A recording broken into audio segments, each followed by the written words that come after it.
Hi, this is a stator replacement for a distributor CDI Mercury outboard. The stator in a distributor Mercury engine has only one job, and that job is to charge the battery. The later model ADI engines have a low speed and a high speed circuit.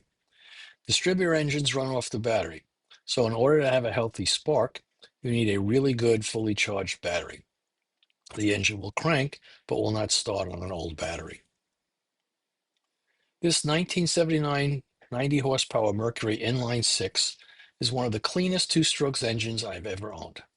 I once purchased a 70 horsepower three-cylinder engine that was stored in the basement since 1982, but that engine had the same electrical issues. The insulation just falls off the wires and the wires corrode and fall apart. So this could be one of the cleanest inline sixes I have ever had. What you're looking at is the original stator that was removed from that clean 90 horsepower engine. What started off as maybe some liquid electrical tape became, let's cut open the sheathing, and then we noticed that the wiring was completely shot and it was time to look for a new stator. There are a lot of used patch stators available online, but there are very few options and a challenge to find something new, either Sierra, CDI, or even NOS. When you do a search, jet units are what comes up. And when you do an online search on eBay for new, that's exactly what comes up. It doesn't exactly look like the finished product that the sealed original was. But since its only function is to charge the battery, my friend at Merck's on L shipped me one of these jet units and was confident it would function. I also asked ChatGPT about the jet unit, and the findings were positive. So you would like to know how to replace your stator.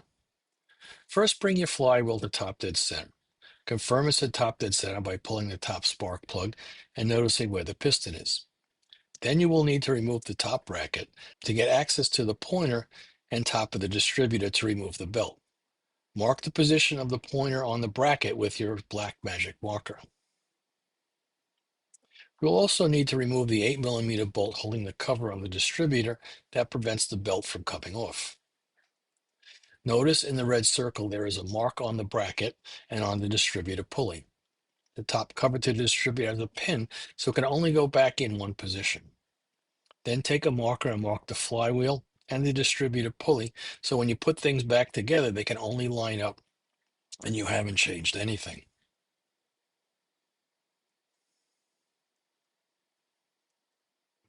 Remove the 8mm bolt from the top of the pulley.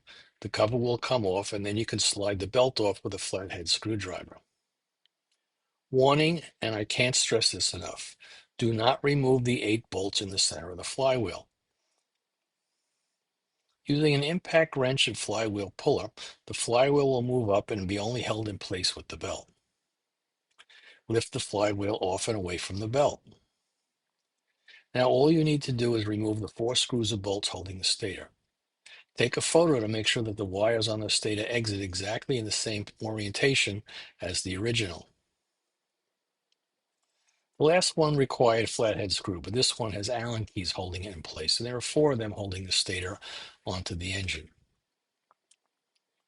So now it's as simple as reversing what you do to reassemble. You may have to put the belt onto the flywheel just like a bicycle chain by just sort of wiggling a little bit and getting it around the pulley, but it will go in place. I highly suggest you test your rectifier. Merck's and others have really good YouTube videos on how to test your rectifier. The test is simple, and I have placed a link in the description. In this case, I installed a voltmeter on my help to constantly determine the voltage and make sure the battery is actually charging. Here we are at rest when the engine is off. The jet unit stator is working. My tachometer had to be set to 5P to work with the jet unit stator, but as the speed and the RPMs increase, so does the voltage on the gauge, and it shows that the battery is charging. Well, as you can see, it's working and the charger bass boat is back up and running like a bat out of. Many thanks to my lifelong friend Peter, who humors me and helps me with these projects. Also, Merck's on L6 for his help, guidance, and the parts needed to complete this repair.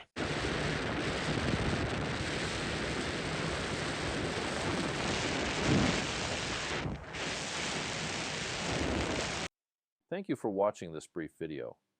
Please click on the like button, subscribe to my channel, and feel free to leave a comment. I usually respond to comments in 24 to 48 hours. Have a great day today and every day.